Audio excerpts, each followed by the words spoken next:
Ikaw lamang aking kanlungan, sa piling mo ako'y mananahan, pagkat ikaw lamang aking kalakasan. Sa piling mo tagumpay ko'y naranasan.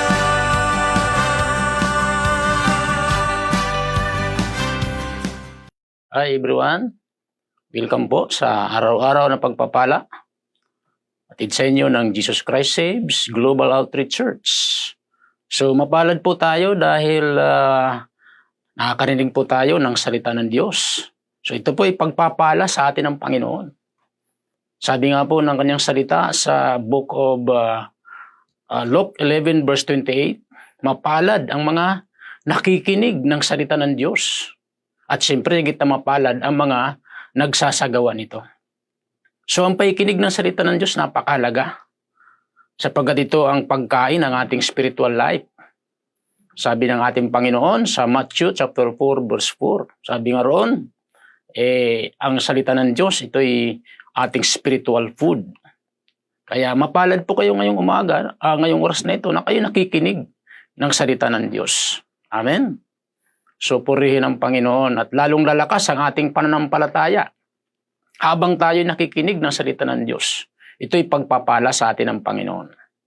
Amen. So ngayong oras na ito ay nais ko po na ipagpatuloy ang aking na-share ng mga nakaraan. Ang pamagat po is about living in righteousness. Pamumuhay sa katwiran. Okay, so ayon po sa Proverbs 11:4, ay nais ko pong balikan po ang talatang ito na sabi nga po, riches do not profit in the day of wrath, but righteousness delivers from death. So, ang pinaka-keyword natin dito ay about righteousness. Okay, kaya po yung ating topic is about living in righteousness. Amen? So, walang halaga ang yaman sa araw ng kamatayan, ngunit ang katwiran ay naglalayo sa kapahamakan. Kaya napaka-importante po mga kapatid na tayo po ay namumuhay sa katwiran. Dahil walang halagang, walang saysay ang yaman ng mundong ito. Okay? Sa panahon ng mga dilubyo, kagaya nga po ng nangyayari ngayon sa digmaan ng Israel at yung mga Hamas. So talagang napupulbos po yung mga magagandang building. Mga sasakyan, wala, nasusunog lahat pag tinamaan ng rocket. Kaya walang saysay lahat ng mga kayamanan ng mundong ito. Okay? Pagka ang isang tao ay wala sa Panginoon. Kaya napaka-importante tayo na mamuhay ng matuwid. Sabi ko nung nakaraan tayo ay naging matuwid dahil kay Kristo. Dahil sabi nga po ng Bible, lahat ng ating mabubuting gawa ay para lamang maruming basahan sa harapan ng Diyos. Amen? Kaya ang katwiran natin mula sa Diyos. So, no not one, no one righteous. O sabi nga, walang matuwid, wala kahit isa. So, no one righteous, no not one. Okay? And then, sabi nga, for we are all sinners and fall short of the glory of God. Lahat tayo makasalanan, okay? At walang sino man nakaabot sa kalulatian ng Diyos. Kaya, hindi natin kayang maging matuwid kung walang Diyos sa buhay natin. Amen?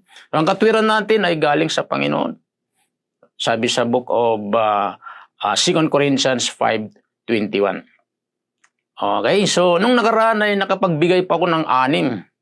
So, sa ating short recap ay mabilis ko pong babanggitin. So, yung mga blessing pag tayo namumuhay sa katwiran. Okay? So, ano po yung mga pagpapala na tatamuhin ng mga taong namumuhay ng matuwid sa harapan ng Diyos? Kasi yan ang nais ng Diyos, tayo mamuhay ng matuwid eh. Ayaw niya tayo mamuhay sa kabaluktutan. Kasi ayaw ng Diyos, isa man mapunta sa dagat-dagatang apoy. Lahat tayo nais niya makasama sa kanyang kaharian sa langit. Yan yung puso ng Diyos. Kaya nais niya tayo mabuhay ng matuwid. Ngayon, pag namumuhay tayo ng matuwid, may mga blessing tayo matatanggap. So ano po yung mga blessing na ito? So nakaraan, nakapagbigay pa ako ng 6. Kung natatandaan niyo po. So number 1, na blessing sa mabilis na recap po natin, ilalayo tayo ng Panginoon sa kapahamakan. Okay, sa Kawikaan 11 verse 4, nabanggit ko po nakaraan. Okay, pangalawa, kasi mabilis lang po ito, recap lang. Siya ay mamumuhay ng panatag. Meaning, walang gagambala sa kanya. Ayon po sa Kawikaan 11 verse 5. And the third, siya ay mamumuhay na ligtas sa mga panganib. Yun ang magandang balita. Kawikaan 11 verse 6. And fourth, malalayo sa kabagabagan ang taong namumuhay ng matuwid. Kawikaan 11 verse 8. Okay? And number 5, ang taong matuwid ay pagpapala sa kapwa. Tayo ay blessing sa ating kapwa. Kagaya ni Joseph. Kung natatandaan niyo po, sa Book of Genesis, chapter 39 hanggang sa mga sumusunod na chapter, may kita natin na preserve ang bayang Israel dahil kay Joseph. Okay? At maraming tao sa panahong yun. Okay? Ang nabuhay dahil kay Joseph. Sa karunungan binigay ng Panginoon dahil siya namumuhay ng matuwid. Nailigtas ng Panginoon na preserve ang bayang Israel. Okay? Dahil kay Joseph. Naging pagpapala po si Joseph. So ang taong matuwid, naging blessing tayo sa marami. Amen? Okay, so pang-anim na po tayo. So ang matuwid ay makasusumpong ng buhay. Yun ang good news. So yan po yung 6 na nabigay ko po nung nakaraan. Din ngayon, pupunta na po tayo sa pang-7. So ang pang-7 po, ang taong matuwid, sa mga blessing ng mga taong namumuhay ng matuwid, so living in righteousness is, ang lakad ng matuwid ay kasiyahan ni Yahweh. Wow! Ibig sabihin, ang taong matuwid, ang Diyos ay nagsasaya, nasisiyahan ng Panginoon. Amen? Kawikaan 11 verse 20, sabi ron, ang kaisipang masama kay Yahweh ay kasuklam-suklam. Ngunit, ang lakad ng matuwid ay kasiyahan. Wow! So, talagang masayang puso ng Diyos pag nakikita niyang lumalakad tayo ng matuwid. Pero pag nakikita niya ang isang tao na namumuhay sa kabuluktutan, nako, nakasimangot ang Panginoon.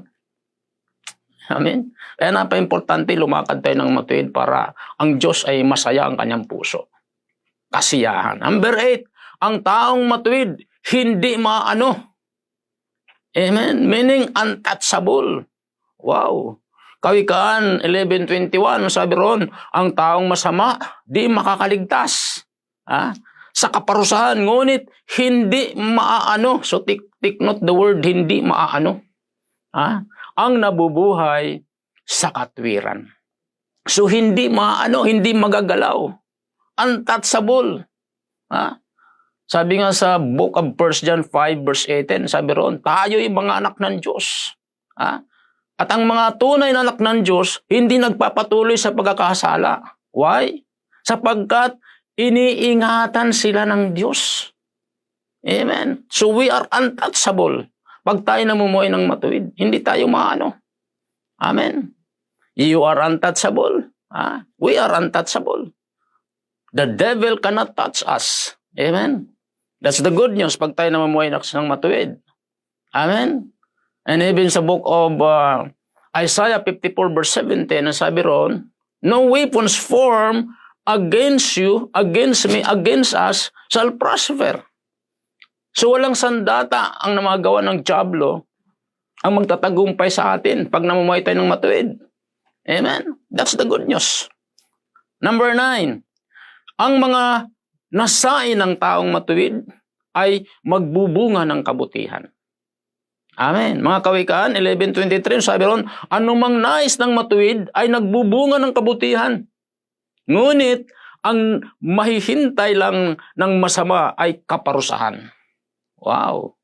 So, anumang nais ng matuwid, so anumang desire ng puso mo, pag ikay namumuhay ng matuwid, ibibigay ng Panginoon. Amen. Walang bagay na mahirap sa Diyos. Anumang hilingin mo sa Kanya, anumang i-desire ng puso mo, talagang ibibigay ng Panginoon yan. Amen? Kaya pag namumuhay tayo ng matuwid, yun yung mga pagpapala. Amen? Yung desire natin, yung nasayin natin, ay magbubunga ng kabutihan. Amen? So, purihin ng Diyos. Pang-10, ang taong matuwid ay maginhawa ang buhay. Amen. Yan yung mga blessing. Kawikaan 11:28, ano sabi ron? Malalantang tila dahon ang nagkitiwala sa kanyang yaman, ngunit ang matuwid ay giginhawa tulad ng sariwang halaman. Even in times of crisis, Even in times of mga katuyuan na, tuyo ng magtataasan mga bilihin, ha? Talagang hindi ka pababayaan ng Diyos. Hindi tayo pababayaan ng Diyos. Giginhawa ang buhay natin. Amen. Hallelujah. Hindi natin maranasan magdahop. Giginhawa ang buhay natin pag tayo ay namumuhay ng matuwid. Yun po ang magandang balita. Pang-11, yan, tatapos na ako. Ang taong matuwid, ginagantimpalaan na dito sa lupa. Mga Kawikan 11:31, sabi ron, ang matuwid ay ginagantimpalaan dito sa lupa, ngunit parurusahan naman ang mga makasalanan at masasama. Yan, ang blessing. So dito pa lang sa lupa, may gantimpala na. Amen, natatanggapin tayo mula sa Panginoon. Marami pong mga blessing ang ating makakamtan. Amen? Okay, pang-12, yan, binibilisan ko na lang po. Mapayapa ang buhay ng taong namumuhay sa katwiran. Isaiah 57 verse 2, ano sabi ron? Payapa o mapayapa ang buhay ng taong lumalakad sa katwiran. So sa madaling salita, malayo sa iyo ang kaguluhan. Malayo sa kaguluhan ang taong namumuhay ng matuwid. Hindi magiging magulo ang buhay natin. Ang sarap mabuhay ng mapayapa, di ba? Kaya kapag namumuhay tayo ng matuwid, ang ating isip at puso, mapayapa kahit maraming problema. Kahit maraming pagsubok, kahit nagtataasan mga bilihin, payapa pa rin ang isipan natin. Dahil kay Jesus, namumuhay tayo ng matuwid. Lastly, tapos na po ako. Ang taong matuwid, pag nawala sa mundo, ligtas na dako ang kanyang tungo. Yan. Isaiah 57 verse 1, ang taong matuwid kahit pumanaw, walang magdaramdam. Ang pagpanaw niya ay palaisipan pagkat matuwid. Ang matuwid kapag namatay, na di na maano, sa dakong ligtas siya'y nagtutungo. Yan. So sa madaling salita, ang isang taong matuwid, pag nawala sa mundong ito, lahat naman tayong mawawala sa mundong ito. Pero ang good news po, mayroon tayong sure destiny. Ano yung destiny natin? Heaven. Ligtas na dako. Yan. May bonus pa. Okay, alam ko tapos na, may bonus pa pala. Pang-14, ang matuwid, take note, ang matuwid, ang mata ng Diyos nakatuon. Saan? Doon sa taong matuwid. Tingnan natin 1 Peter 3 verse 12 to 13, sabi ron, ang mata ng Panginoon nakatuon sa matuwid, panalangin nila'y malugod na agad dinirinig. Ngunit, sa tuwing makikita ang taong gawang lihis, yung banal niyang mukha sa puot ay nagngingit-ngit. Ayan. So, ibig sabihin, ang mata ng Diyos nakatuon sa taong matuwid. So, kahit saan ka magpunta, nakasubaybay lagi ang mata ng Diyos sa atin ng mga matuwid. Amen. At handa tayong ipagtanggol ng Panginoon. Talagang closing na talaga ito. So, wala nang part 3. Tatapusin ko na po. 15. Ang panalangin ng taong matuwid, mabilis na dinirinig. Yan. Yun ang panghuli natin. 1 Peter 3 verse 12 again, sabi ron hanggang 13, ang mata ng Panginoon nakatuon sa matuwid, panalangin nila'y malugod na agad dinirinig. Hallelujah. So malugod na agad dinirinig. Naalala ko, nung birthday ko, di ko makalimutan yun, December 20. 2022 yata yun. Ako po ay naabutan ng pagkagutom. So, nung panahon yun, nakaupo ako sa lamesa. Maya-maya, bigla akong nanginig. Talagang parang baha, parang dadaluhong yung baha sa akin. Nanginginig yung katawan kong gano'n. Talagang super. For the first time in my life, na-experience ko yun. Nanginginig talaga ako. Hinang-hina ako. Alam niyo yung ginawa ko sa Panginoon? Tumawag ako sa Panginoon. Sabi ko, Lord, help me. Sumisigaw ako sa Panginoon, Lord, help me. Kasi yung misis ko nandun sa labas naglalaba. Help me, Lord, help me, Lord. Alam niyo, sa katatawag ko sa Panginoon, mabilis ang tugon ng Diyos. Maya-maya po, talagang nag-subside po yung panginginig ko. Kaya talagang napakabait ang Diyos. Pag namumuhay tayo sa katwiran, mabilis pa sa 4:00, yung ating prayer ay dinirinig ng Panginoon. Kaya nga sabi ng Psalms 46 verse 1, the Lord, ang Panginoon, ang ating kanlungan, siya'y laging handa na tayo sakluluhan. Amen.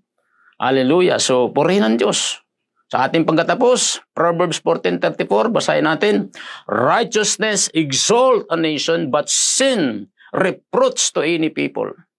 So, ang katwiran ay nagpapadakila sa isang bayan, ngunit ang kasalanan naman ay nagdudulot ng kahihiyan. So, take note, ang katwiran po, mga kapatid, nag-aangat ng buhay natin, nag-aangat ng ating bansa.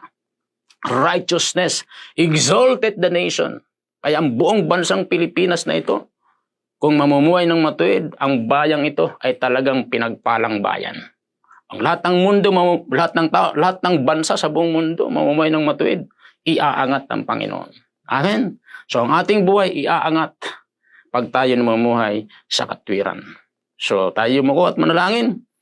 Lord, thank you, Panginoon, sa oras na ito, sa iyong mga salita, Panginoon, na aming napakinggan, na napakahalaga na kami ay mamuhay ng matuwid sapagkat mayroon 15 pagpapala. Inisyal pa lang ito, Panginoon, na aming matatanggap kapag kami namumuhay ng matuwid. Kaya sa oras na ito, kapatid, kung ikaw'y nakikinig sa broadcast na ito, taas mo lang kamay mo at nais ng Diyos na maranasan mo rin ang buhay na nakaugnay sa Panginoon. Sabihin mong maiksing panalangin na ito, Panginoong Diyos na makapangyarihan sa lahat, lumalapit ako sa iyo. Nagpapakumbaba sa iyong harapan. Humingi ako ng tawad sa lahat ng mga nagawa kong kasalanan. Linisin niyo po ako ng banal na dugo. Binubuksan ko ngayon aking puso. Tinatanggap kita, Panginoong Hesus, bilang aking Panginoon at sariling tagapagligtas. Isulat niyo po aking pangalan sa aklat ng buhay. Sa pangalan ni Hesus. Amen. Ako lang po mananalangin, Lord. Thank you sa lahat po ng mga sumabay sa pagtanggap sa iyo. Pagpalain mo sila. Salamat, O Diyos. Ano man ang kanilang mga pangailangan, katagpuin niyo rin po. Sa pangalan ni Jesus, salamat po. Tulungan mo kaming lahat. Mamuhay lagi ng matuwid sa iyong harapan habang kami nabubuhay. Salamat, O Diyos. All honor, glory, power belongs to you. In Jesus' name, Amen. Amen. God bless everyone. Bye-bye. naranasan